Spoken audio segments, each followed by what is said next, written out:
Drama back home. President Trump and Kim Jong-un shaking hands but sharing the world stage tonight with the president's former fixer and attorney Micheal Cohen back home. In front of the American people, calling the president a racist, a con man, a cheat. And what Cohen revealed today about what he says the president knew and when. The president's allies ripping into him, all as the president was back at his hotel here in Hanoi in time to watch. Back home tonight, the emergency playing out, heavy rains, water up to the windows, thousands evacuated from the raging waters, and the new storm we're watching tonight. The chemical scare, dozens of workers rushed to the hospital, families told to shelter in place. The disturbing surveillance tonight, the daycare teacher accused of dragging a 3-year-old girl, allegedly throwing her against a cabinet, what police then discovered when they reviewed the video. The deadly escalation between two nuclear powers tonight, at least one fighter jet shot down, the pilot detained. The deadly train crash at full speed, the massive explosion, the images coming in this evening. The alarming flu headline tonight, the 8-year-old boy, just hours after being diagnosed and leaving the hospital, did not survive. And back here in Vietnam tonight, the Vietnamese street food, our journey through Hanoi. This is ABC World News Tonight with David Muir, reporting tonight from Hanoi, Vietnam. And good evening tonight from Hanoi. President Trump and the North Korean dictator Kim Jong-un face-to-face again, shaking hands, then side by side at dinner here. But that dinner ending here right before the president's longtime fixer and personal attorney, Micheal Cohen, took questions in front of the American people on live television. The hearing playing here in Hanoi as well. Micheal Cohen answering questions from members of Congress, opening by calling the president a racist, a con man, and a cheat, who allegedly said of his run for president, this will be the greatest infomercial in political history. And what Cohen revealed about what the president knew and when. Republicans asking, why should the American people believe you? And tonight, what Cohen could not answer and what that revealed too. ABC's Mary Bruce leading us off tonight from the Hill. The hearing room chaotic and intense as Micheal Cohen, the man once trusted to keep the president's secrets, took the oath and then delivered blow after blow. I know what Mr. Trump is. He is a racist, he is a con man, and he is a cheat. It was a high-stakes do-over for Cohen, who has pleaded guilty to lying to Congress. The last time I appeared before Congress, I came to protect Mr. Trump. Today, I am here to tell the truth about Mr. Trump. He came armed with a long list of accusations. He says the president knew ahead of time that WikiLeaks founder Julian Assange was going to release hacked DNC emails that were damaging to Hillary Clinton because he heard Trump talk about it in a 2016 call with his advisor, Roger Stone. Mr. Trump put Mr. Stone on the speakerphone. Mr. Stone told Mr. Trump that he had just gotten off the phone with Julian Assange, and that Mr. Assange told Mr. Stone that within a couple of days, there would be a massive dump of emails that would damage Hillary Clinton's campaign. Mr. Trump responded by stating to the effect, wouldn't that be great? Both the president and Roger Stone deny this ever happened. Cohen also claims Trump expected him to lie to Congress about a Trump Tower Moscow project, a deal Cohen now admits Trump's team was negotiating with Russia well into the campaign. You said, quote, Mr. Trump did not directly tell me to lie to Congress. That's not how he operates, end quote.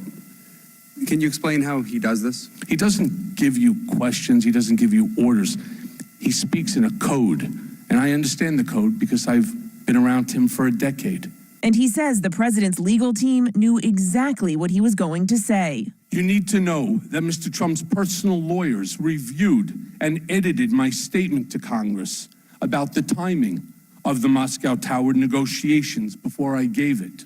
In granular detail, Cohen told Congress the president ordered him to pay off porn star Stormy Daniels just before the election. Mr. Trump directed me to use my own personal funds from a home equity line of credit to avoid any money being traced back to him that could negatively impact his campaign. He produced a check he says the president gave him to repay that money. You don't have to take my word for it. I don't want you to. I want you to look at the documents. He insisted the president told him to lie about all of it. What did the president ask or suggest that you say about the payments or reimbursements? He was not knowledgeable of these reimbursements, and he wasn't knowledgeable of my actions. He asked you to say that. Yes, ma'am. 2 months later, President Trump told the American people he knew nothing about the hush money payments. Did you know about the $130,000 payment to Stormy Daniels? Cohen claims the president even told him to lie to the First Lady. I lied to the First Lady. When the president called me, I was sitting in a car with a friend of mine, and he had me speak to her and explain to the First Lady. Cohen says it's all typical in the world of Donald Trump, and that for 10 years he used lies and pressure tactics to protect the mogul. How many times did Mr. Trump ask you to threaten an individual or entity on his behalf? Quite a few times. 50 times? More. 100 times? More. 200 times? More. 500 times? Probably. And knowing full well that the president was likely watching in Vietnam, Cohen made this claim. Mr. Trump tasked me to handle the negative press surrounding his medical deferment from the Vietnam draft. He told me not to answer the specific questions by reporters, but rather offer simply the fact that he received a medical deferment. He finished the conversation with the following comment: "You think I'm stupid? I'm not going to Vietnam." And I find it ironic, Mr. President, that you are in Vietnam right now. Through it all, Republicans trying to discredit Cohen, attacking his character and credibility. Micheal Cohen, fraudster, a cheat, convicted felon, and in 2 months a federal inmate. A narcissist, a bully who cannot tell the truth, whether it's about the president or about his own personal life. This liar, pants on fire. They accused him of trying to cash in on his infamy, calling him a man scorned when the president didn't bring him to Washington. You said all these bad things about the president there in that last 30 minutes, and yet you worked for him for 10 years? Mr. Cohen, how long did you work in the White House?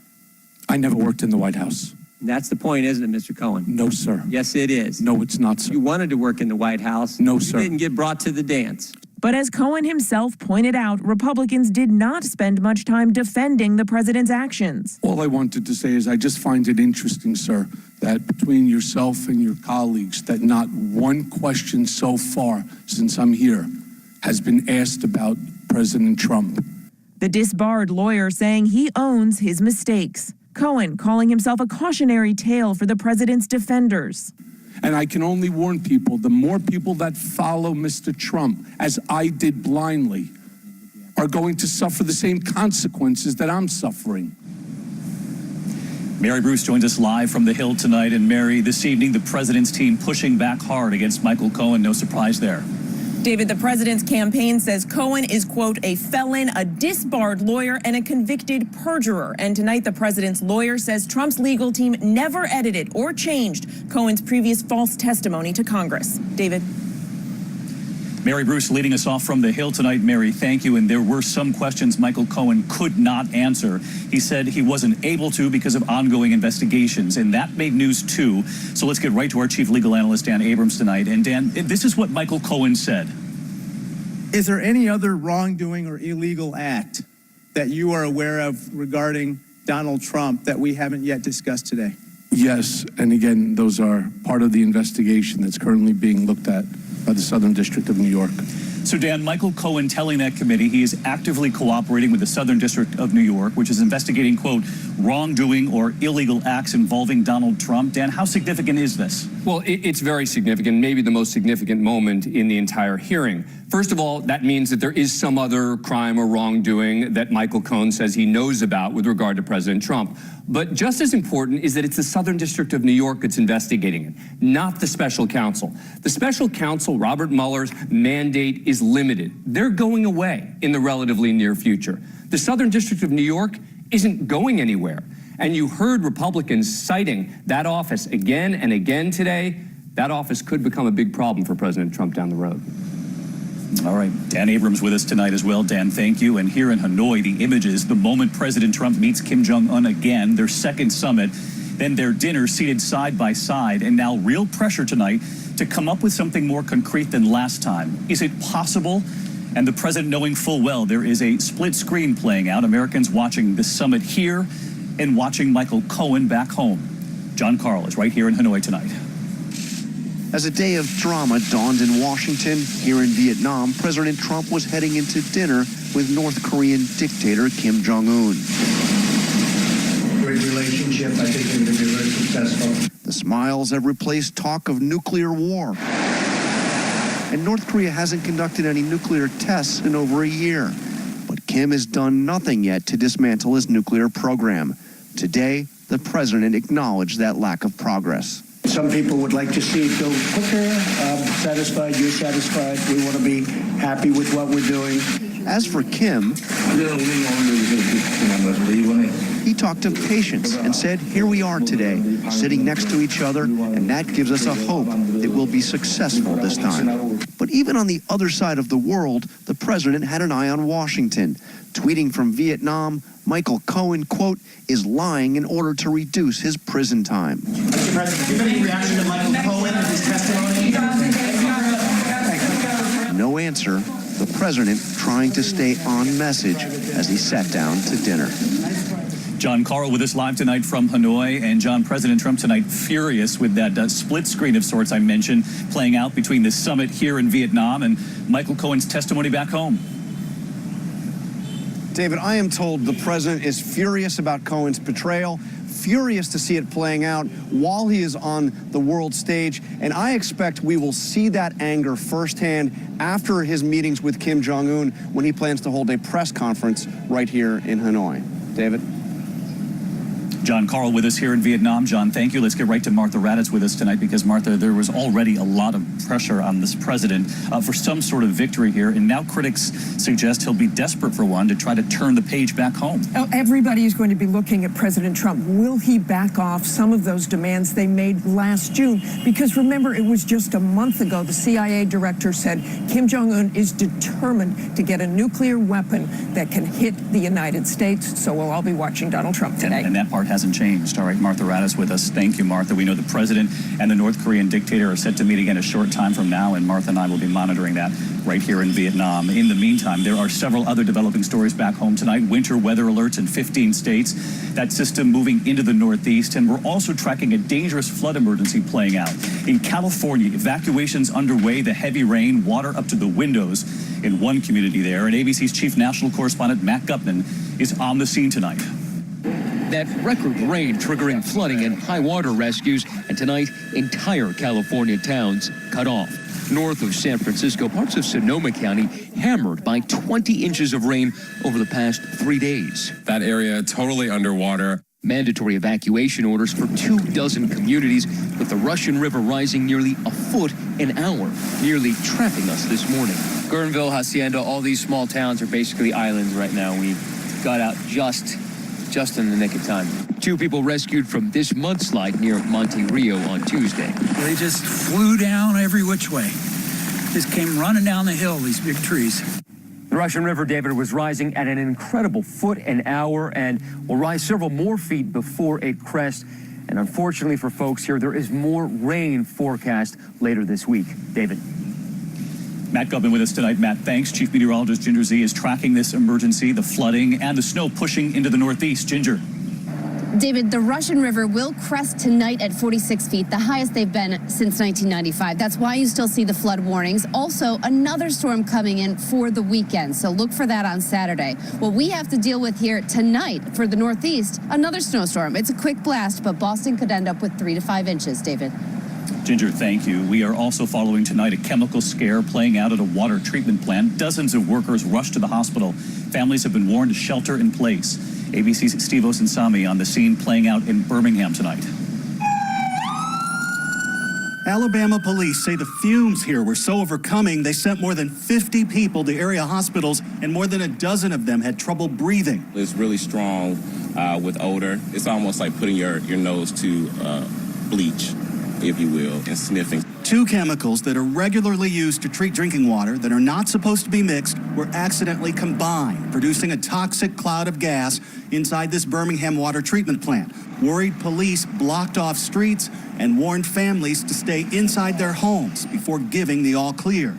The city says the gas is confined to a small building in the back of the plant and that the water is safe to drink. Authorities say they don't know who mixed these chemicals or why, but say they're not taking this lightly and are investigating. David? Steve Osunsami tonight. Steve, thank you. And here in Hanoi, with the debate over the future of North Korea's nuclear arsenal, the U.S. is also watching tonight a dangerous escalation between two other major nuclear powers, India and Pakistan, both deploying military jets. At least one has been shot down. Here's ABC's senior foreign correspondent Ian Pannell tonight. Tonight, bitter nuclear rivals in an intense standoff after an Indian military jet was shot down by Pakistan, its pilot captured. India demanding the safe and immediate release of the fighter pilots seen here blooded and blindfolded. Another video released, this time showing the pilot sipping tea.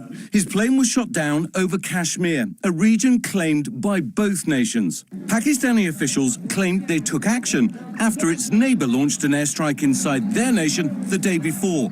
But India says they were going after a terrorist group responsible for a suicide blast that killed 40 of their troops. In a televised address, the Pakistani Prime Minister said neither side could afford a miscalculation, given the weapons they have. David?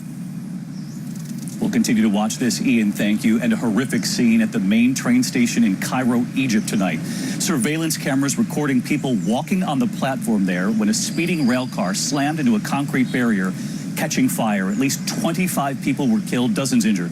Investigators say a fight between two train conductors triggered the crash, one leaving his rail car without pulling the brake. There is still much more ahead on World News Tonight this Wednesday. The disturbing surveillance, the daycare teacher accused of dragging and throwing a 3-year-old into a cabinet, and what police then discovered when they watched the surveillance. Also tonight, the deadly collision on the tracks outside New York City. 3 people killed, the pickup truck trying to go around, hit by 2 trains. And the alarming flu headline tonight, the 8-year-old boy dying just hours after he left the hospital after being diagnosed. A lot more news ahead tonight. Taking a 3-year-old in St. Louis and throwing her into a cabinet, and what the surveillance then revealed. We warn you, this is disturbing, and here's Lindsay Davis.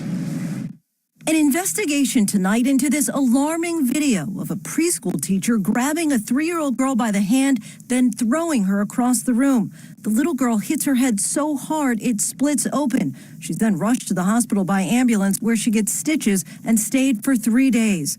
The teacher reportedly sent a note home to her parents claiming she fell. The family requested to look at the surveillance video because they had trouble understanding how their daughter could have sustained such a severe injury as a result of a fall. It wasn't until 5 days after the incident that the daycare director watched the video. She then fired the teacher. While reviewing that video, police say they found a second incident where another worker grabbed a child's arm so hard the worker's nails punctured the child's skin.